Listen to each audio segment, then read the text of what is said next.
अखिलेश यादव का बयान। डॉक्टर राम मनोहर लोहिया की पुण्यतिथि पर कहा, यह उत्साह इसलिए है, कल सरकार ने JPNIC नहीं जाने दिया।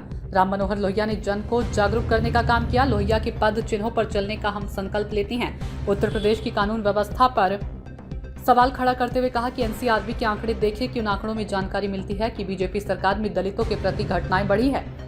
इनकी सरकार में लॉ एंड ऑर्डर 0 है। रायबरेली में हुई घटना पर कहा कि बीजेपी अपनी नाकामी छिपाना चाहती है। सफेद टेबल पर बैठकर सीएम काला झूठ बोलते हैं। हर विभाग में भ्रष्टाचार बड़े पैमाने पर है। हर विभाग में मची है लूट।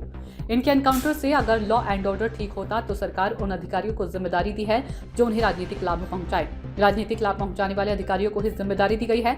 कानून व्यवस्था कहां से सुधरेगा? कानपुर की घटना पर सवाल खड़ा करते हुए एक व्यक्ति जो जेल में है वो मारा भी जा सकता है। बड़े बड़े अधिकारी एक दूसरे को बचाने में लगे। जो सरकार 45 मिनट में कानपुर पहुंचाने का दावा करती थी वो आज अपराधियों को बचाना चाहती है। हम JPNIC जाना नहीं चाहते, सिर्फ उसे बिकने से बचाना चाहते हैं। अखिलेश यादव। राम मनोहर लोहिया के नाम पर जो नेताजी के समय में बना था उसके बाद छोटे लोहिया के नाम पर पार्क बना। ओम प्रकाश राजभर पर निशाना साधते हुए कहा कि सीडो साइड हीरो और साइड विलन आप तय कर लो।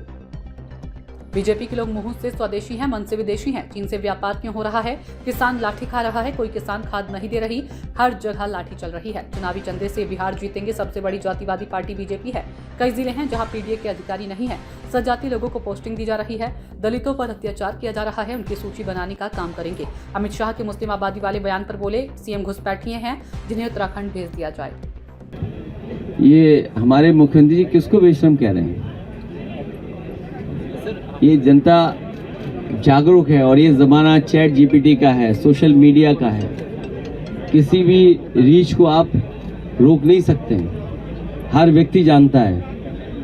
तो अगर इस तरह की भाषा इस्तेमाल की जा रही है तो मुख्यमंत्री जी को धरना देना चाहिए दिल्ली में जाकर के।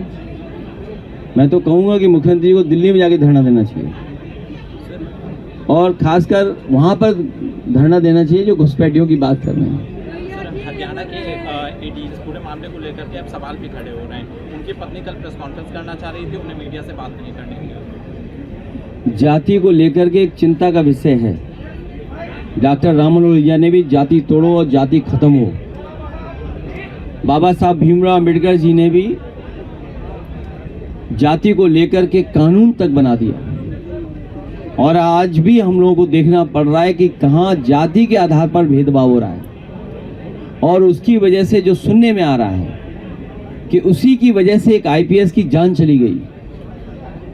IPS की जान जाना, सुप्रीम कोर्ट में जूता फेंकना, कथावाचकों को बाल काट देना, उनको अपमानित करना, वाल्मीकि समाज के नौजवान को पीट पीट के मार देना और अभी बंथना में जिस तरह घटना हुई है, ये समाज में हो क्या रहा है आखिरकार?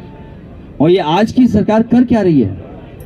आखिरकार सरकार केवल पॉलिटिकल काम कर रही है, जनता को न्याय नहीं दे रही है, जनता के दुख दर्द को नहीं समझ पा रही। इसीलिए आने वाले समय में आप देखेंगे कि PDA के लोग जागरूक हो चुके हैं और आज के दिन जब डॉक्टर राम मनोहर लोहिया को हम लोग याद कर रहे हैं, उनकी सप्त क्रांति को याद कर रहे हैं, तो संकल्प लेते हैं कि PDA समाज को सम्मान दिलाने के लिए, राजनीतिक और आर्थिक रूप से उन्हें गैर बराबरी से निकालने के लिए हम लोग जन जन में जाकर के, जनता के बीच में जाकर के समर्थन लेकर के सरकार बना करके PDA समाज को और सामाजिक न्याय के राज के स्थापना के लिए हम लोग संकल्प लेते हैं।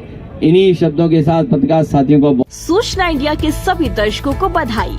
अब आप सूचना इंडिया देख सकते हैं Jio TV चैनल नंबर 4053 पर भी। साथ ही सूचना इंडिया के सभी सोशल प्लेटफॉर्म Instagram, Facebook और Twitter से जुड़े और पाएं आपके क्षेत्र से जुड़ी हर एक खबर। अगर आप खबरें पढ़ने में दिलचस्पी रखते हैं तो अभी लॉग इन करें www.सूचनाindia.co.in पर।